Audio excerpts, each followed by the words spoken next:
Aturlah waktumu untuk memulai devosi tepat waktu. Siapkan Alkitab, alat tulis, dan jurnal refleksi. Carilah tempat yang tenang, dengarkanlah video devosi, dan refleksikanlah devosi yang sudah kamu dengar. Hai kelas 3 dan kelas 4, bagaimana kabarnya hari ini? Ibu Sonya berharap semuanya masih dalam keadaan yang bersukacita. Nah, hari ini senang sekali Ibu Sonya bisa kembali lagi bersama-sama dengan kalian untuk kita mendengarkan devosi.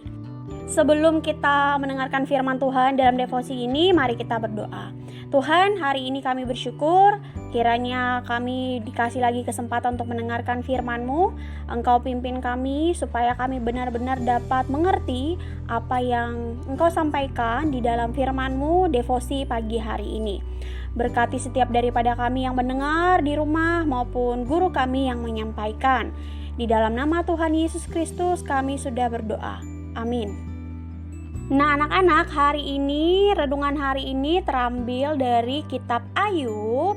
Kitab Ayub ada di Perjanjian Lama ya. Ayub 38 ayat 4 sampai 11 dengan judul devosi Hikmat Allah Melebihi Semuanya. Nah, Ibu Sonya akan membacakan ayatnya bagi kalian dan silakan kalian menyimak ya. Di manakah engkau ketika aku meletakkan dasar bumi? Ceritakanlah kalau engkau mempunyai pengertian. Siapakah yang telah menetapkan ukurannya? Bukankah engkau mengetahuinya? Atau siapakah yang telah merentangkan tali pengukur padanya? Atas apakah sendi-sendinya dilantak, dan siapakah yang memasang batu penjurunya? Pada waktu bintang-bintang fajar bersorak-sorak bersama-sama, dan semua anak Allah bersorak-sorai, siapa telah membendung laut dengan pintu ketika membual keluar dari dalam rahim? Ketika aku membuat awan menjadi pakaian dan kekelaman menjadi kain bedungnya, ketika aku menetapkan batasnya dan memasang palang dan pintu, ketika aku berfirman, sampai di sini boleh engkau datang, jangan lewat, disinilah gelombang-gelombang yang congkak akan dihentikan. Nah, anak-anak, ketika membaca ayat ini, Ibu Sonya mengingat kembali tentang kisah penciptaan.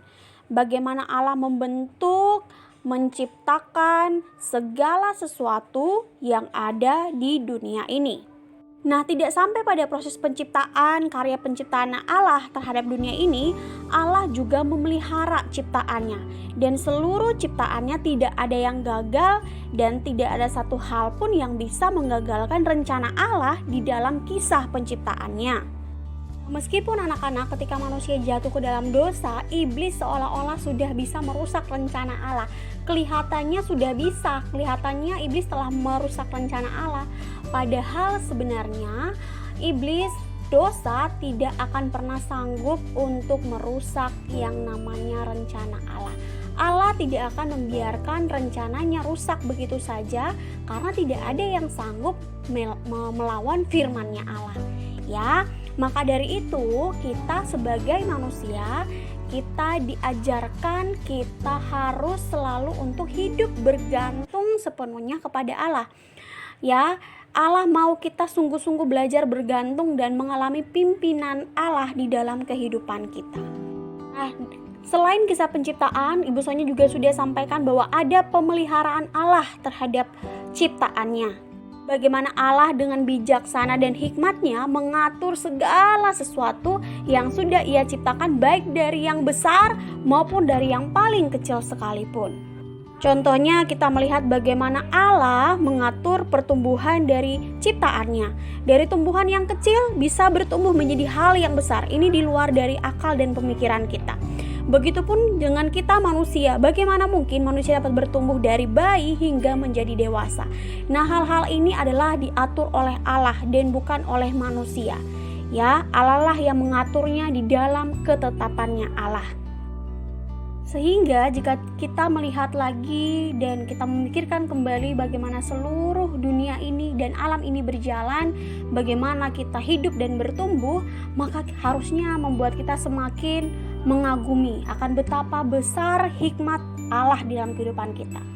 Coba anak-anak pikirkan apa jadinya jika hidup kita diatur oleh kita sendiri, padahal kita manusia berdosa yang terbatas dan tidak berhikmat.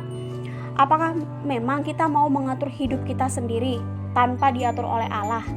Ya, jadi renungan firman hari ini Ibu Sonia ingin sama-sama kita belajar bahwa kita mau hidup dipimpin oleh hikmat Allah. Supaya apa? Supaya kita tidak berjalan atau hidup menurut pemikiran kita sendiri yang kita sadar benar bahwa tidak akan mampu karena siapa kita? Kita hanyalah ciptaan dan juga manusia yang berdosa. Yang kedua, kita mau bersyukur karena Allah yang paling berhikmat yang mengatur kehidupan kita. Jika Allah tidak lagi mengatur kehidupan kita, maka coba bayangkan apa yang akan terjadi dengan diri kita anak-anak. Nah, demikian renungan devosi yang bisa Ibu Sonia bawakan. Ibu Sonia reminder untuk anak-anak jangan lupa mengisi jurnal refleksi pada jurnal devosinya ya. Mari kita berdoa. Terima kasih Bapa yang di sorga. Terima kasih buat firman-Mu, kiranya kami dipimpin oleh Sang Sumber Hikmat yang adalah Allah, supaya kami hidup tidak lagi berjalan menurut pemikiran kami sendiri, tapi kami mau hidup dan untuk terus dituntun oleh Tuhan. Dalam nama Tuhan Yesus Kristus yang memberkati seluruh aktivitas kami hari ini, kami berdoa. Amin.